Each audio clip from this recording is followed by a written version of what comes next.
جن چیزوں سے نہ روزہ ٹوٹتا ہے اور نہ ہی مکروہ ہوتا ہے۔ کسی قسم کا ٹیکا یا انجیکشن لگوانا، سخت ضرورت کے وقت خون کی بوتل لگوانا، طاقت کا انجیکشن لگوانا، کسی عذر کی وجہ سے رگ کے ذریعہ گلوکوز لگوانا،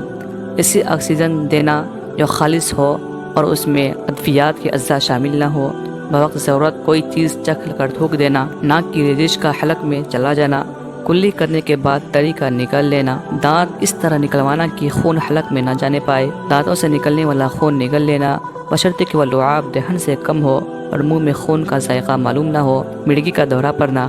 کسی زہریلے چیز کا ڈسنا، چوٹ وغیرہ کی وجہ سے بدن سے خون اور پیپ کا نکلنا، نکسیر پھوٹنا، بواسیر کی مسوں کو طہارت کے بعد اندر دبا دینا، آنکھوں میں دوا ڈالنا یا سرما لگانا، آئینہ دیکھنا، مسواک کرنا، سر اور بدن پر تیل لگانا، پھول یا عطر کی خوشبو سونگھنا، بچہ کو دودھ پلانا،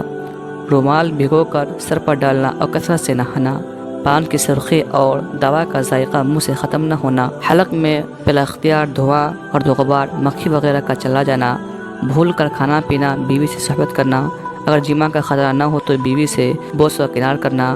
نیند میں احتلام ہو جانا، کان میں پانی ڈالنا یا بلا اختیار چلے جانا، خود بخود قے کا آنا چاہیے، منہ بھر کے ہو یا کم ہو، تھوڑی سی قے آئے پھر آپ ہی آپ حلق میں چلی جائے۔